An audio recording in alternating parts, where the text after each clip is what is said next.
Welcome to our show, Dietary Fibre. Why is it important?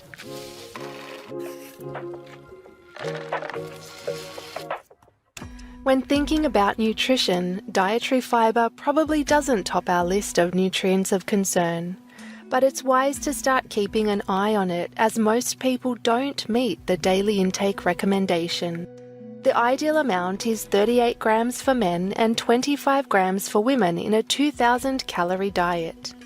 For people above the age of 50, fibre intake can be a little bit less. But in the United States alone, only 5% of adults reach the standard, and it means far more people need to catch up with it. Many studies show upping dietary fibre intake is essential to keep the digestive system healthy, and it brings other health benefits. A study published in the medical journal The Lancet revealed that people who ate the highest amounts of fibre reduced the incidence of coronary heart disease, stroke, type 2 diabetes and colorectal cancer by 16 to 24% compared to people who ate the least.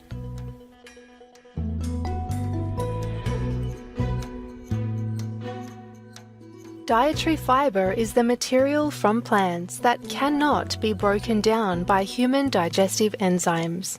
It is a specific type of carbohydrate and mostly found in fruits, vegetables, legumes, whole grains, nuts, and seeds. There are two important types of fibre classified based on their solubility. Each has different properties and functions. Soluble fibre dissolves in water to form a gel-like material and mostly can be metabolized by the good bacteria in the gut. Soluble fibre mainly comes from structures within the cells of plants. Fruits, vegetables, barley, flaxseed, legumes, and soy products are good sources of it. It helps lower blood cholesterol and glucose levels. Insoluble fibre doesn't dissolve in water and primarily provides bulk to stool and assists its movement through the digestive tract. This fibre comes from the hard structural parts of plants, such as the skins of fruits and vegetables. Wheat bran, brown rice, rolled oats and buckwheat, as well as nuts and seeds, are terrific sources. Another kind of substance also acts like fibre and is called resistant starch. It is part of starchy food that resists digestion and functions like soluble fibre to feed the friendly bacteria in the gut. The sources include many unprocessed cereals and grains, unripe bananas, and various legumes. It can also be found in cooked potatoes and white rice after cooling or freezing. Most plant-based foods contain all types of fibre. Eating various fibre-rich foods is important to meet daily fibre requirements. Since dietary fibre is indigestible, why is it good for us? Immediate benefits of eating fibre-rich foods include reducing the time to pass stool, increasing the bulk of the stool, and retaining more water in it. When combined, these benefits can make bowel movements easier, thus reducing the chance of constipation and hemorrhoids.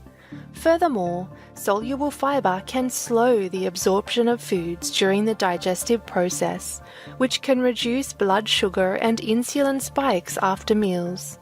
This lessens the risk of developing type 2 diabetes over time. High-fibre foods also tend to be lower in energy density, meaning that they have fewer calories per gram compared to foods with a higher energy density. Therefore, we are likely to eat less and feel satiated longer without craving for more foods that add further calories. As a result, it is beneficial for weight loss. A study published in the British Medical Journal found that for every 7 grams of daily fibre eaten, the risk of heart disease drops by 9%. Fiber supports heart health by lowering the low-density lipoprotein, or LDL, known as bad cholesterol. The soluble fiber forms viscous substances and retains fat and cholesterol in the intestine, so they will be excreted in the stool instead of being absorbed into the bloodstream. This is important because high levels of cholesterol in the bloodstream can lead to the formation of artery clogging plaque, which increases the risk of heart attack or stroke over time.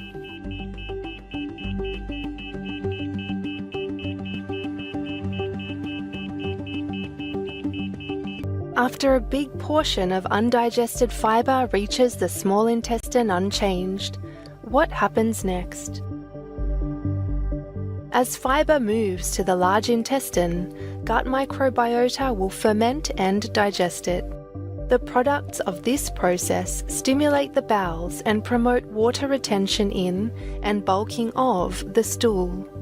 Gut microbiota consist of around 100 trillion microorganisms, meaning that their genes are almost 200 times more in number than those in human cells. The gut microbiota also add to the benefits we get from fiber. The short-chain fatty acids produced by them serve as a source of energy for the cells lining the colon and limit pathogen growth in the gastrointestinal tract. Among the microbiota, some are beneficial and some are harmful. When the bad bacteria outgrow the good bacteria in number, it can cause illness. The imbalance of the good and bad microbiota can lead to gastrointestinal conditions such as inflammatory bowel disease or IBD. An imbalanced microbiome may affect us in a broader sense. Studies show that it may be linked to disorders outside of the intestine, such as allergy, asthma, and neurologic and cardiovascular disease. Research also suggests that the gut microbiome may be connected to brain health. Some species of bacteria can help produce a chemical called serotonin. It is a neurotransmitter that nerve cells use to communicate with each other and send signals to the brain. Therefore, it is suggested that microbiota may play a part in controlling the signaling mechanism between nerves and the brain.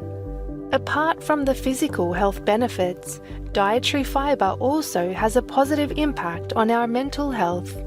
The idea of the microbiome being able to affect mental wellness is based on the finding that people with psychological disorders have different bacterial species in their gut compared to healthy people. Studies show that for every 100-gram increase in the consumption of fruits and vegetables, the risk of depression decreases by 3%. How do we make sure that we have obtained sufficient amounts of roughage? Here are some tips to bump up our daily fiber intake. 1. Consume at least 5 servings of fruits and vegetables each day, and eat them with skins if possible because they are rich in fiber. 1 medium apple with the peel contains 4.4 grams of fiber. 1/2 cup or 125 grams of applesauce has only 1.4 grams, and apple juice contains no fiber. That's why it's always best to eat fresh, vegan, organic fruits.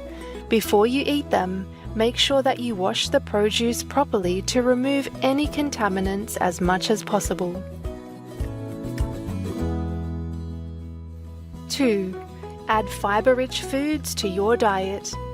Keep a jar of oat bran or wheat germ handy and sprinkle them over salads, soups, or breakfast cereals.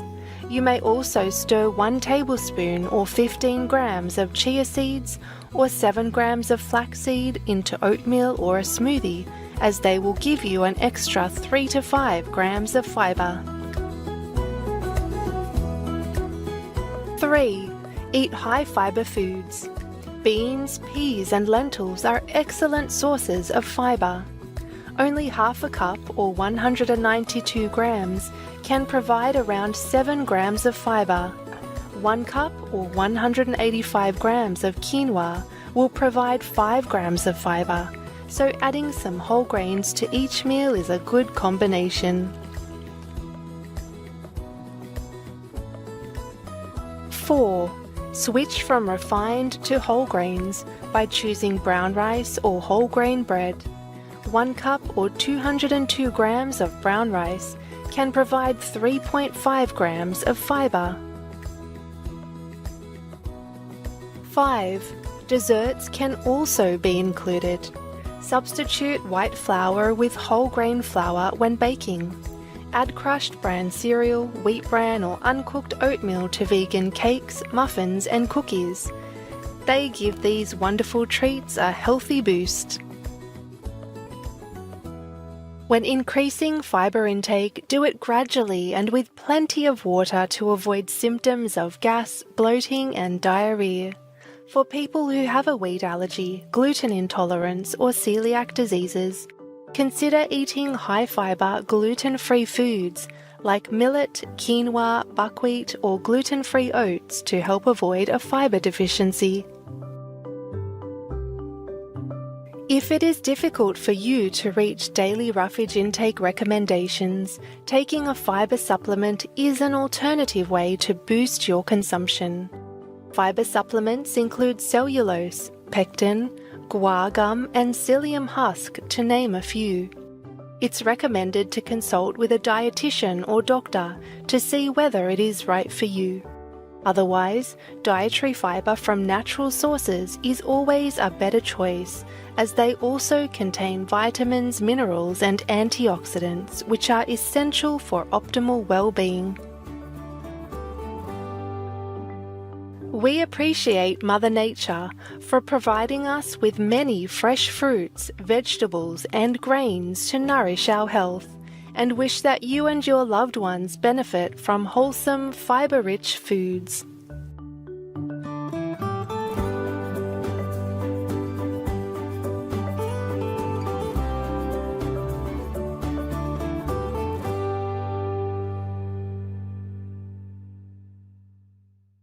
I'm in better condition after going vegan.